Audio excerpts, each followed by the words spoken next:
Le prince de ce monde, Satan, me disait que j'étais bonne à jeter. Mais un jour, j'ai rencontré cet homme qui m'a dit que j'étais bonne à marier, que je pouvais devenir son épouse. Pendant les fiançailles, il enlèverait mes souillures, il guérirait mes blessures et me laverait de son sang pur qu'il a versé à la croix pour moi.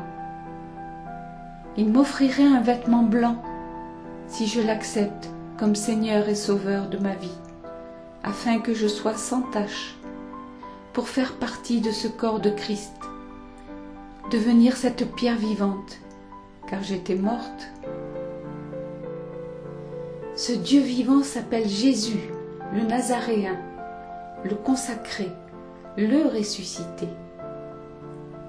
Il vient chaque jour dans nos vies pour que nous puissions avancer vers lui d'un pas sûr, d'un pas décidé, telle la mariée dans sa robe blanche qui s'avance vers l'autel pour rejoindre son futur époux et lui dire oui, oui je le veux. Oui, je veux entrer dans cette arche, la Jérusalem céleste, sa maison, son royaume, et n'avoir les yeux fixés que sur lui, mon époux. Mais cet autel n'est pas fait de main d'homme, comme on le voit dans ces bâtiments qu'on appelle église. Non, c'est l'autel du sacrifice de ma chair, de mon caractère, de l'attachement aux convoitises de ce monde. Pour le suivre, je dois porter ma croix, comme Jésus l'a portée pour moi, afin d'être sous le même joug que mon époux. Avoir une même direction, une même vision, une même maison, un même amour tel qu'il le conçoit. Mais pas l'amour des hommes qui varie d'un instant à l'autre, d'une seconde à l'autre, non. C'est cet amour éternel que le Seigneur a mis en moi, afin que je redevienne à son image, ternie par le péché. C'est en cela que l'époux et l'épouse doivent être, car unis, ils ne forment qu'une seule chair. Ô Seigneur Jésus, je t'aime tant pour m'avoir fait découvrir ce monde, ton monde.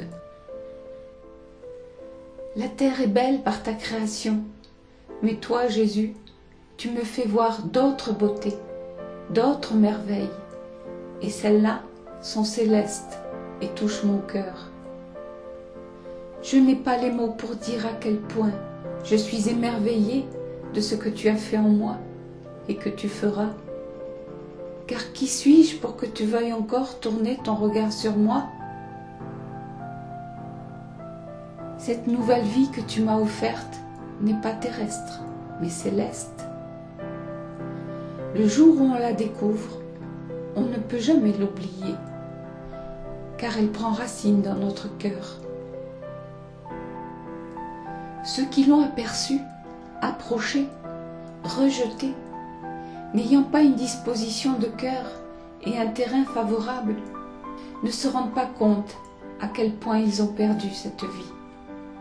Aveuglés par ce voile d'incrédulité, de mensonges, de cupidité, de convoitise des plaisirs de cette terre qui redevient informe et vide de l'amour de Christ. Ils écoutent la voix des hommes au lieu d'écouter ta voix, Seigneur.